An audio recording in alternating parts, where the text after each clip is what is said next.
seriously. Like our audience. Very unfun. Does our audience take things too seriously? No, I don't. Getting, I don't. I don't think a lot so. Of hate mail this week? I don't think so. But or hate texts? Hate text and voicemails. No. All right. So sense of humor. Very good. Yeah, that's an Very easy good. one for me. I'll take that. Last but not least question. Most hilarious cartoon character to you? Most hilarious. Stewie Griffin. Stewie or Brian Griffin. Stewie or Brian Griffin. Yes. That combo. That combo of the two of them. He might say you're a fool. It's just yeah. I would say Stewie. I would stick with Stewie. I'll remember the first time I saw Stewie. It was after the Super Bowl one year, and Family Guy was their pilot episode. Just fell in love with the character and haven't looked back.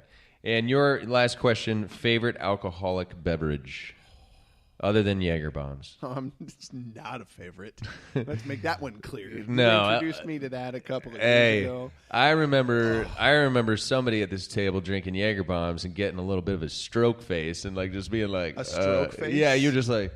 It was pretty awful. That was why I was having a stroke. I was like, this is wretched. You loved it. No, I did you not. You got a good buzz, and then you came back to the studio. There was a buzz connected with it, but you got a good buzz, and then you came back to the studio, and we made some noise. And yeah, of course we were drumming. I was drumming there a little bit. That was fun. Some songs that day. That was kind of fun. But yeah, I would never drink that again if I had the option. Yeah, so I'm a big fan of the dark craft beers, the stouts and the porters. Gotcha. That's my thing, man.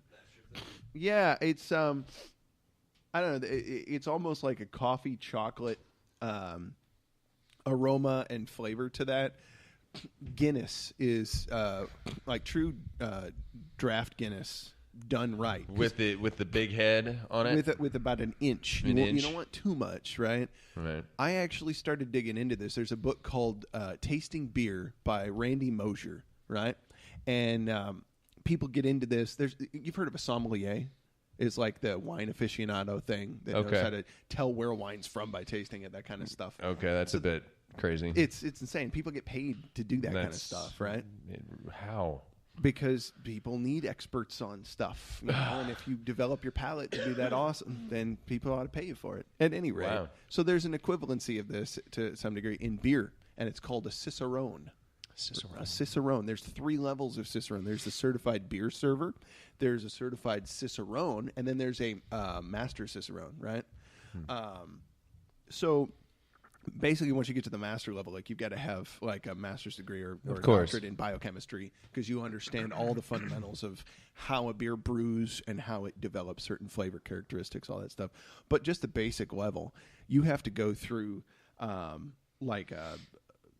think it's like a 4-hour test that includes video stuff where you have to watch how a beer is served and what foods it's paired with and be able to tell what the server did wrong or right in that process. I think the next level up gets even harder and there's taste testing involved and all that kind of stuff. But yeah, pretty intensive certifications. Breweries hire these people, Yeah.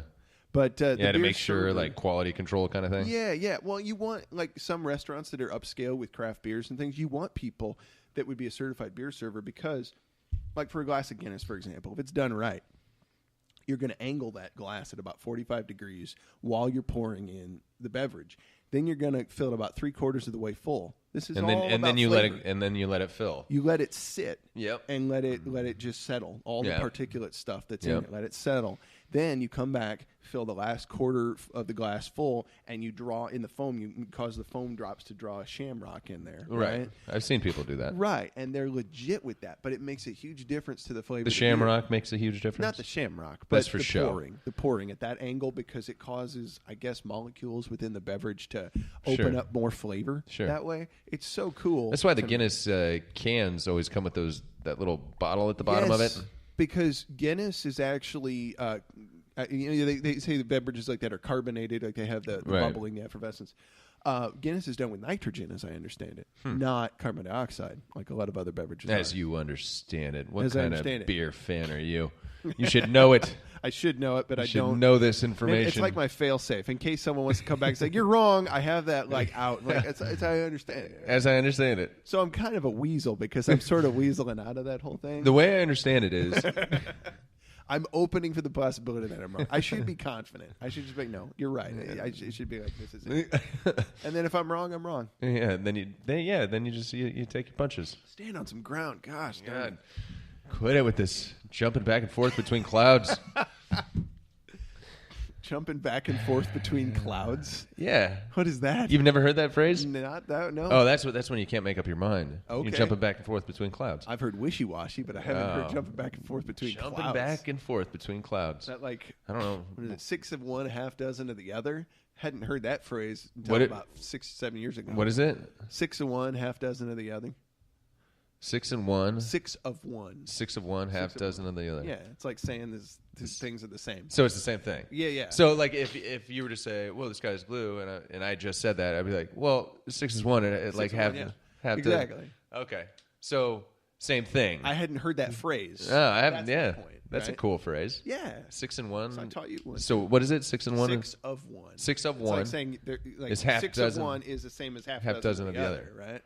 But see, I would say, now I would argue that the other has got to be a little bit different. They got to be a little bit different because they're different. If you were to say I've got 6 eggs, it's the same as saying I've got a half dozen eggs. Okay, well, so In that 6 sense. eggs is the same as half a dozen. Correct. Okay, that's what I would say. That's what it's I'm when going you're trying to to say two things are pretty much same thing. the same deal. Yeah. So basically, it's more same colorful. diff. Right. It's like same Exactly. difference. Yes, the except same less difference. Valley Girl. Right. Yeah, same diff.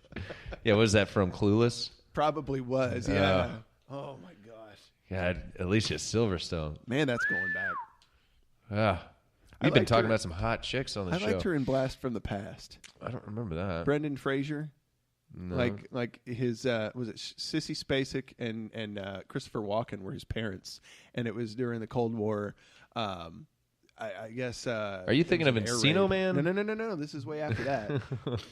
and they Christopher Walken's character had built this bomb shelter in case there was ever a nuclear attack, and so he thinks there's one because he hears I can't remember why, but he thought they were going down to check something in the shelter. Maybe I think that's what was going on, and then an airplane crashed into their house.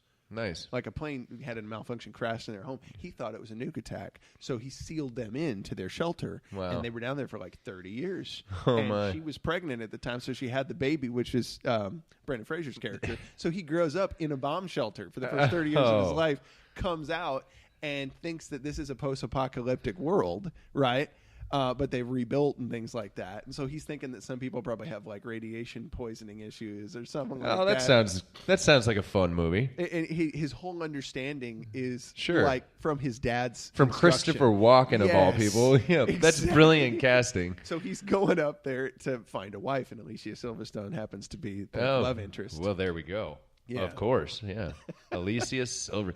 I always liked how it was Alicia Alicia. instead of Alicia. I corrected. I was such a fan of hers. Don't you call her the Yeah, woman? yeah. I would correct people. I'd be like, "It's Alicia." All right. Going to listen to my One Direction songs now. And that is Harry Styles is my guy. Harry Styles. I hope you and Harry are very happy. I have a hard time. One of my questions should have been like, if you could grab coffee with one person, who would it be? Oh my goodness. Because I would have a hard time. AJ Styles or Harry Styles? I don't know who I'd pick. I would imagine.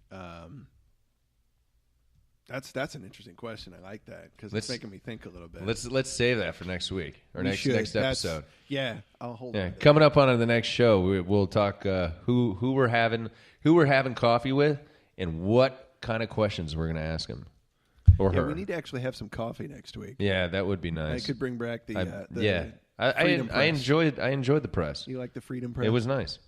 It was nice. You remember Let's do that. when we were starting to go into Iraq back in early 2000s, and they didn't call them French fries anymore because France didn't let us go through their country. They weren't a fan of the Iraq War or anything like that. And so they wouldn't let us. People were not calling French fries anymore. They were changing it to aren't freedom the French, fries. Aren't the French? Aren't they our allies? They are, but they weren't.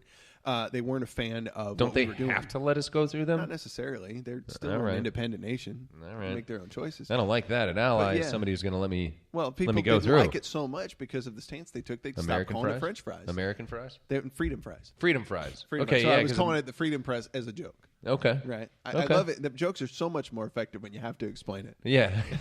Yeah. When you said that, I was just like, I thought you meant like freedom, like we're fighting for freedom over here. Yeah, freedom. Freedom press. Okay. All right. Well, we're going to go ahead and wrap this up. Are we doing this Friday? We're doing this Friday. Are we doing this Friday? Yeah. Friday, tune in. Tune in to the next episode where we talk about our dream coffee date, I guess. Think about that. Yeah. WilliamBarronShow.com, BERAN.com. Also check us on Fiverr. Yeah. SteadyInTime.com. And all the social media platforms to get a hold of Aaron. Cleanse your colon. And his colon cleansing business. Let's not forget. You could, you know what? I'm gonna put out for the next show. I'm gonna have a new Twitter that's for this show, or maybe a new Instagram as well. Okay. And do you have like either a Daybreak Twitter or an edition. Instagram where people can reach you, like if they want to just throw comments and stuff Yeah. at you? For Yeah. fun? All of our social media. You can just get do a hold the Facebook page for Yep. the William Barron Show. Yep, the WilliamBarronShow.com. Also, check out Skin Deep by Shanna on Facebook and GraceBarron.com. Anything else? PeoriaDogs.com. There we go. Oh, hey, one last thing. So Dawn and I are going to go sleep in a cardboard box Oh, on Friday yeah. night. I saw this. Yeah, we've got the Give Me Shelter thing going on for the Southside Office of Concern here in Peoria. And let's give the do they have an official website, don't they? Well, if you Or how can people donate money, because it's basically to raise awareness for the homeless. It is. You did this last year where you guys actually slept in out in this box. freaking cold in a cardboard box. It was below freezing. That is, and we had some blankets and bundled. Man, I've got sympathy, but I'm not doing that shit. No, right. I heard you. I'm not. I understand. No, I'm going to tell you the web address. I have right here. horrible circulation to my feet. you really? My feet would be gone by the morning. You'd be all right if you warmed it up. You put some foot warmers in. I don't know, man. We made it work. I mean, we were up against the building, which kind of helped a little bit. Sure, for the wind. Yeah. It's at like QGIV.com. But I have a link that I could share at your page, your Facebook page, and then they could donate there. Yeah, we'll share a link on the Facebook page, which is also the WilliamBarronShow.com. Mm-hmm. Our Facebook is our official.com. So that's true. You go to William Barron Show. TheWilliamBarronShow.com. Yep. And I'll share a link on the page there. Absolutely. Be great. All right. Cool, man. All right, all of our plugs are out of the way. And we are sitting right about right. All right, so thank you guys for listening to the William Barron Show. Aaron, thank you for being here for Daybreak Edition. Thank you for having me. See you in a couple of days, and we'll get back at it with the Freedom Press. Pieces. All right, later. Thank you for listening to the show that William Barron